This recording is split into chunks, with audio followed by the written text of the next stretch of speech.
Numerical problems.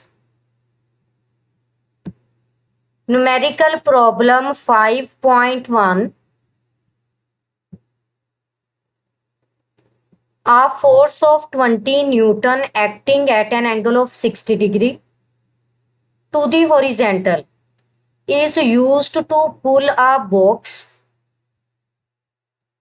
through a distance of 3 meters across a floor. How much work is done?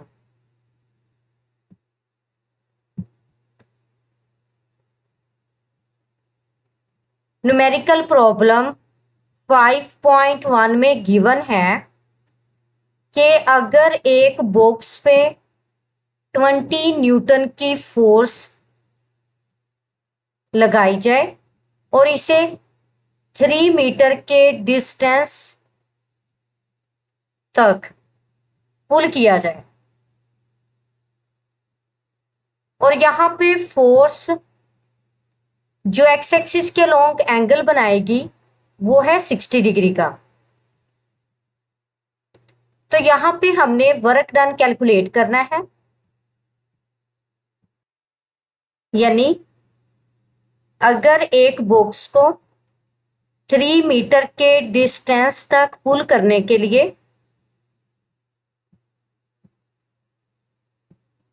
20 Newton की force लगाई जाए, वो force जो x axis के साथ 60 डिग्री का एंगल बनाती हो, तो यहाँ पे हमने वर्क डन कैलकुलेट करना है।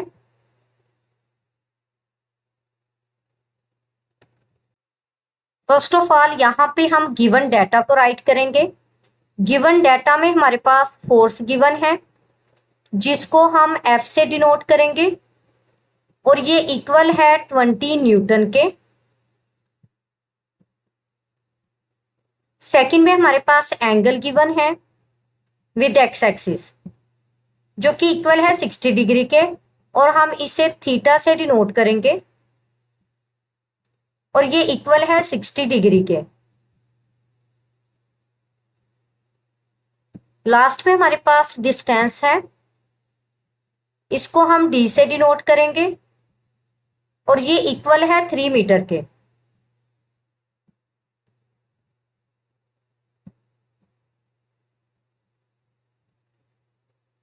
यहाँ पे हमने वर्क डन कैलकुलेट करना है जिसको हम डब्ल्यू से डिनोट करेंगे।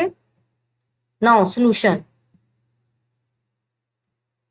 तो देखिए फर्स्ट ऑफ ऑल यहाँ पे हम वर्क डन का फार्मूला यूज करेंगे। वर्क डन जो है ये स्केलर प्रोडक्ट है फोर्स और डिस्प्लेसमेंट का। तो अगर हम इसे मैग्नीट्यूड फॉर्म में राइट करेंगे एफ डॉट डी को, तो F d cos of theta के इक्वल होगा। ये एफ जो है ये इक्वल है 20 न्यूटन के और डी जो है ये इक्वल है 3 मीटर के और एंगल जो है थीटा ये इक्वल है 60 डिग्री के। तो यहाँ पे कोस 60 डिग्री। तो देखिए 20 मल्टीप्लाई बाय 3 मल्टीप्लाई बाय, अब कोस 60 डिग्री जो है ये कैलकुलेटर से इजीली कैलकुलेट किया जा सकता है, ये इक्वल है 0.5 के। तो यहाँ पे अब हमने 20 को 3 से मल्टीप्लाई करना है तो ये इक्वल होगा 60 के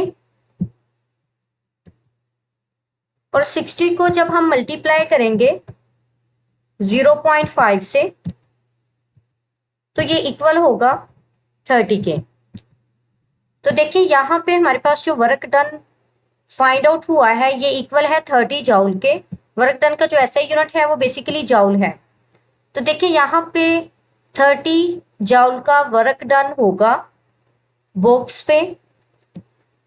जब बॉक्स पे 20 न्यूटन की फोर्स लगाई जाएगी, वो फोर्स जो एक्स एक्सिस के साथ जो एंगल बनाती है वो 60 डिग्री का है बॉक्स को पुल करने के लिए 3 मीटर के डिस्टेंस तक। तो यहाँ पे वर्क डन जो है ये इक्वल है 30 जाउल के।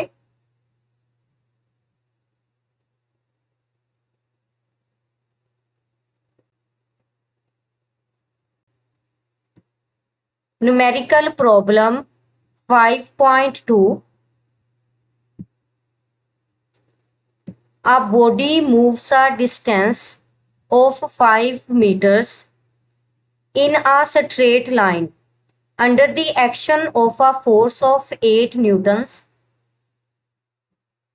if the work done is 20 joules, find the angle which the force makes with the direction of motion of the body.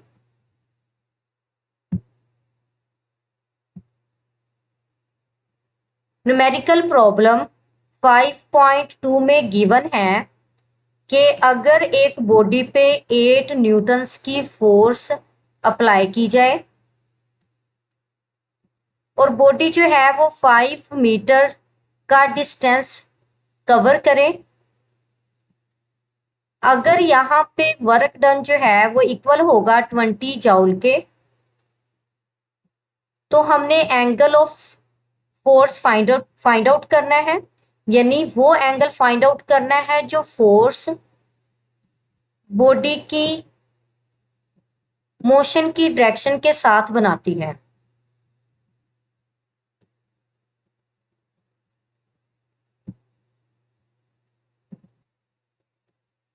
तो देखिए यहाँ पे है कि अगर बॉडी 5 मीटर्स का डिस्टेंस कवर करती है, कब? जब इस पे 8 न्यूटन की फोर्स अप्लाई की जाती है। तो अगर वर्क डन जो है वो 20 जाउल्स के इक्वल है, तो यहाँ पे हमने एंगल फाइंड आउट करना है, वो एंगल जो कि फोर्स जो है बॉडी की मोशन की डायरेक्शन में बनाती है।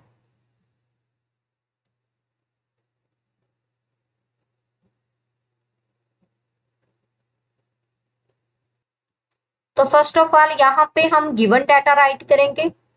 गिवन डाटा में हमारे पास फोर्स गिवन है जो कि इक्वल है 8 न्यूटन के, डिस्टेंस गिवन है जो कि इक्वल है 5 मीटर के, और वर्क डन गिवन है जो कि इक्वल है 20 न्यूटन के। और यहाँ पे हमने एंगल ऑफ फोर्स फाइंड करना है जो कि फोर्स जो है बॉडी की मोशन की डायरेक्शन में बनाती है। सॉल्यूशन। तो देखिए यहाँ पे वर्क डन जो है ये एक स्केलर प्रोडक्ट है फोर्स और डिस्प्लेसमेंट का। तो यहाँ पे फोर्स और डिस्प्लेसमेंट के स्केलर प्रोडक्ट को हम राइट करेंगे F d cos of theta की फॉर्म में। तो यहाँ पे हमने को थीटा फाइंड करना है, जबकि हमारे पास वर्क डन भी गिवन है और एफ और डी भी गिवन है। तो देखिए एफ और डी कोस थीटा के साथ मल्टीप्लीकेशन में है, जब हम इसे इक्वल की लेफ्ट साइड में लेके जाएंगे तो ये वर्क डन को डिवाइड करेंगे। So cos of theta is equal to work done over F multiply by D. तो वर्क डन 20 के इक्वल है, 20 न्यूटन के, एफ इक्वल है 8 न्यूटन के। और यहाँ पे देखिए यहाँ पे न्यूटन मीटर आ जाएगा, वर्क का जो एसआई यूनिट है वो बेसिकली जाउल है, तो यहाँ पे न्यूटन मीटर राइट किया जाएगा।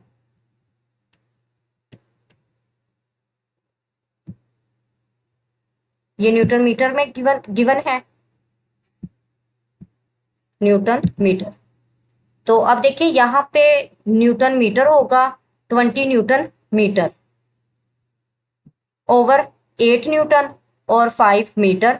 तो 20 को अब देखिए 8 5 सा 40 होगा, 20 को 40 पे डिवाइड करेंगे तो ये इक्वल होगा 0.5 के। तो देखिए यहाँ पे हमने थीटा फाइंड आउट करना है, तो कोस फंक्शन है, जब कोस को इक्वल की राइट साइड में लेके जाएंगे तो ये इनवर्स फंक्शन बनेगा।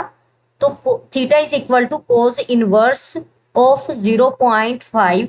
तो कोस इनवर्स 0.5 कैलकुलेट करेंगे कैलकुलेटर से, तो ये इक्वल होगा 60 डिग्री के। तो देखिए यहाँ पे थीटा जो है ये इक्वल है 60 डिग्री के, जो कि फोर्स बॉडी की मोशन की डायरेक्शन में बनाती है। यहाँ पे थीटा जो है ये इक्वल है कोस इनवर्स ऑफ 0.5 के। तो कोस इनवर्स 0.5 लेंगे तो ये इक्वल होगा 60 डिग्री के। तो यहाँ पे एंगल जो है ये इक्वल है 60 डिग्री के।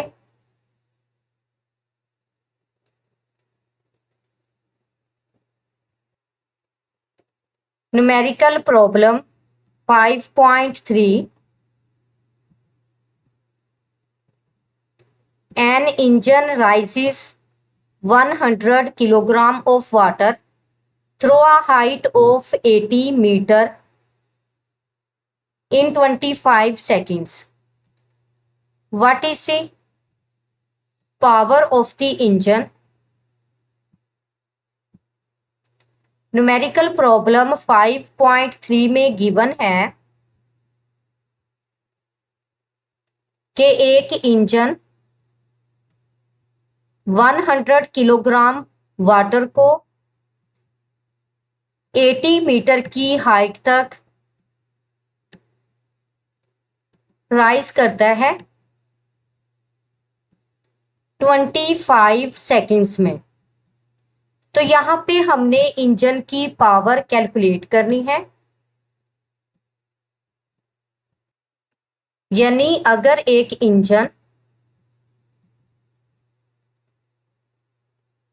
वाटर के 100 किलोग्राम को 25 सेकेंड्स में 80 मीटर की हाइट तक राइज करे, तो यहां पे हमने इंजन की पावर फाइंड आउट करनी है।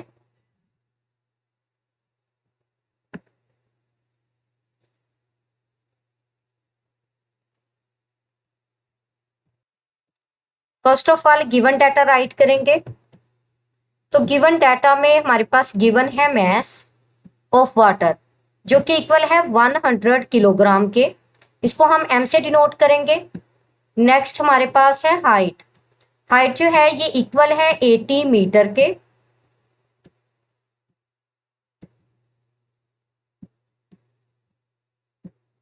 नेक्स्ट है 25 सेकेंड्स, यानी टाइम गिवन है, इसको हम टी से डिनोट करेंगे। T is equal to 25 seconds. तो यहां पे हमने पावर कैलकुलेट करनी है।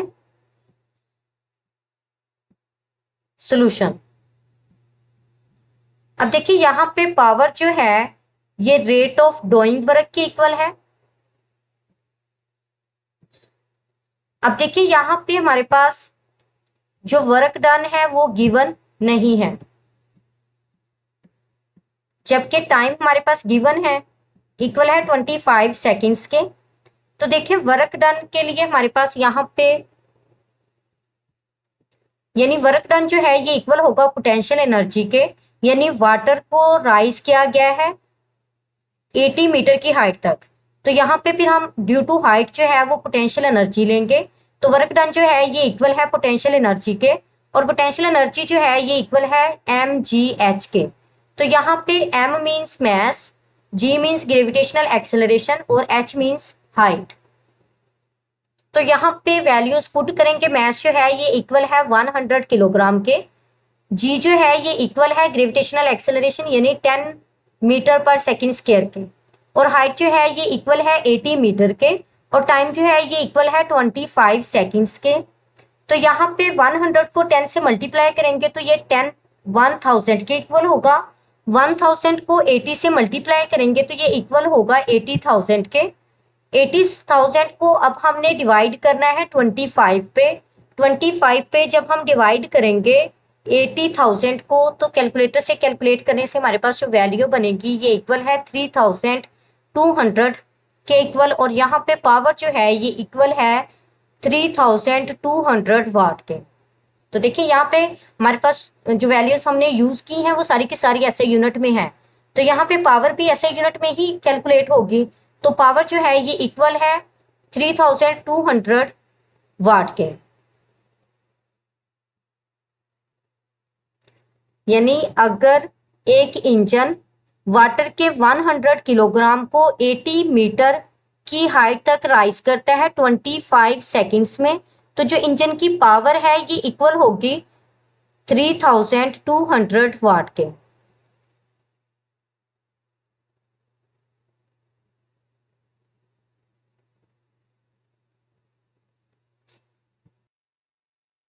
Numerical problem 5.4, a body of mass 20 kilogram is at rest. A 40 Newton force act on it for 5 seconds. What is the kinetic energy of the body at the end of this time? Numerical problem 5.4 में given है कि एक body है जिसका मास जो है वो equal है 20 किलोग्राम के और वो इनिशियली रेस्ट में है। तो यहाँ पे बॉडी की जो इनिशियल वेलोसिटी है वो 0 के इक्वल है। अगर बॉडी पे 40 न्यूटन की फोर्स अप्लाई की जाए फॉर 5 सेकेंड्स, तो यहाँ पे हमने बॉडी की काइनेटिक एनर्जी कैलकुलेट करनी है at the end of this time, यानी फाइनल काइनेटिक एनर्जी हमने कैलकुलेट करनी है। जबकि बॉडी इनिशियली रेस्ट में है तो यहाँ पे इसकी काइनेटिक एनर्जी 0 होगी, क्योंकि यहाँ पे काइनेटिक एनर्जी जो है ये बेसिकली वो एनर्जी है that is possessed by a body due to its motion. तो अगर ये इनिशियली रेस्ट में है तो यहाँ पे काइनेटिक एनर्जी 0 हो जाएगी, क्योंकि यहाँ पे इनिशियल वेलोसिटी जो है वो 0 के इक्वल होगी। जबकि हमने बॉडी की काइनेटिक एनर्जी फाइंड करनी है at the end of this time, यानी फाइनल काइनेटिक एनर्जी हमने फाइंड आउट करनी है। तो देखिए यहाँ पे बॉडी का मास जो है ये इक्वल है 20 किलोग्राम के और बॉडी इनिशियली रेस्ट में है, यानी यहाँ पे इनिशियल वेलोसिटी जो है वो 0 के इक्वल है, यानी वी आई जो है ये इक्वल है 0 के।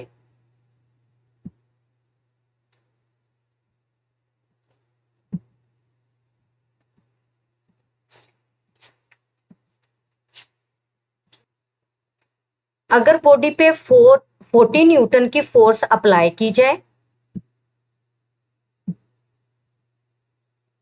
5 सेकेंड्स के लिए, तो at the end of this time हमने बॉडी की काइनेटिक एनर्जी फाइंड आउट करनी है।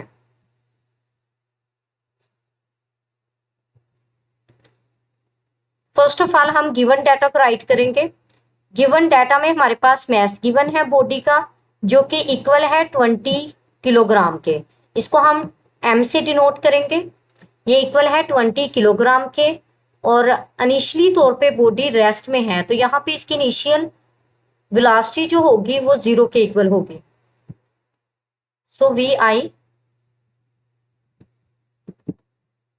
Is equal to 0 metre per second.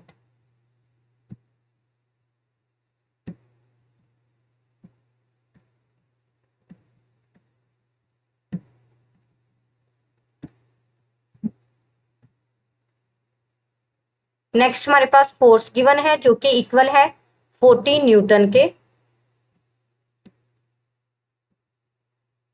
और टाइम गिवन है जो इक्वल है 5 सेकेंड्स के।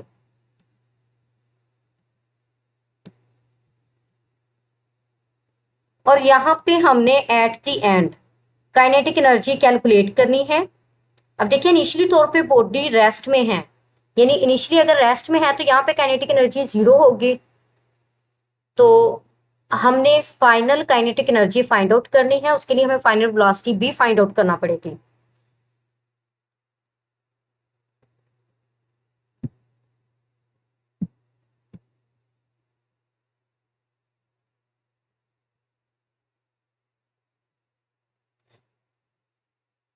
तो देखिए यहाँ पे जो काइनेटिक एनर्जी होगी वो इक्वल होगी हाफ एम वी स्क्वायर के। यहाँ पे जो वेलोसिटी होगी ये बेसिकली फाइनल वेलोसिटी होगी। तो देखिए हमने काइनेटिक एनर्जी फाइंड आउट करनी है एट द एंड, तो ये इक्वल है 1/2 multiply by M V square के। तो एम हमारे पास गिवन है बट फाइनल वेलोसिटी गिवन नहीं है, तो बॉडी इनिशियली रेस्ट में था, तो यहाँ पे वी आई 0 के इक्वल होगी। तो देखिए हमने वी एफ कैलकुलेट करनी है, तो वी एफ जो है ये इक्वल है V I plus A T के। ए मीन्स एक्सेलरेशन और टी मीन्स टाइम। टाइम तो गिवन है बट एक्सेलरेशन गिवन नहीं है। अब देखिए ना तो हमें फाइंड करने के लिए कहा गया है कि हमने फाइनल वेलोसिटी फाइंड करनी है। अब देखिए फाइनल वेलोसिटी में एक्सेलरेशन यूज हो रहा है और हमारे पास गिवन नहीं है, तो हमने एक्सेलरेशन भी फाइंड आउट करना है। तो एक्सेलरेशन भी हमें फाइंड आउट करने के लिए नहीं कहा गया, हमें तो just kinetic energy find out करने के लिए कहा गया है। तो काइनेटिक एनर्जी फाइंड करने के लिए हमारे पास फाइनल वेलोसिटी का होना जरूरी है, तो फाइनल वेलोसिटी के लिए एक्सेलरेशन का होना जरूरी है। तो फर्स्ट ऑफ ऑल हम एक्सेलरेशन ही फाइंड करेंगे। तो देखिए फोर्स हमारे पास गिवन है F is equal to M A, तो मैस भी गिवन है, एक्सेलरेशन फाइंड करेंगे तो फोर्स ओवर एम होगा। तो वैल्यूज लगाएंगे 40 डिवाइडेड बाय 20, 40 को 20 पे डिवाइड करेंगे तो ये इक्वल होगा 2 मीटर पर सेकेंड स्क्वायर के। अब हमने फाइनल वेलोसिटी फाइंड आउट करनी है। फाइनल वेलोसिटी जो है वो फर्स्ट इक्वेशन ऑफ मोशन से इजीली फाइंड आउट की जा सकती है। Now by using first equation of motion, V F is equal to V I plus A T. तो V I initial velocity zero के इक्वल है। क्यों जीरो के इक्वल है? क्योंकि इनिशियली बॉडी रेस्ट में है। प्लस ए की वैल्यू 2 के इक्वल है जो कि हमने कैलकुलेट की है, और टाइम जो है ये 5 सेकेंड्स के इक्वल है। तो यहाँ पे 0 प्लस 5 टू 10 होगा।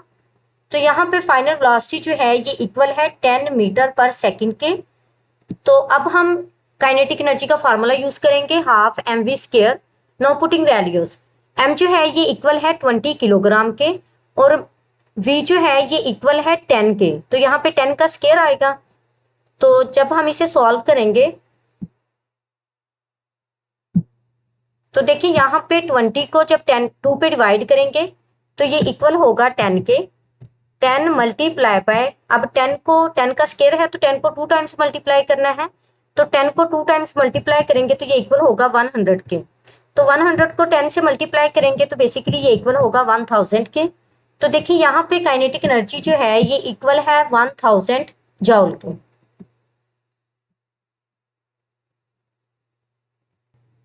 यानी अगर एक बॉडी जिसका मास जो है वो 20 केजी के इक्वल है, और जो उस पर फोर्स लगाई जा रही है वो इक्वल है 40 न्यूटन के, वो इनिशियली रेस्ट में है, और वो जो फोर्स लगाई गई है वो कितने टाइम के लिए लगाई गई है? 5 सेकेंड्स के लिए। तो यहाँ पे एट द एंड जो बॉडी की काइनेटिक एनर्जी होगी वो इक्वल होगी 1000 जूल के।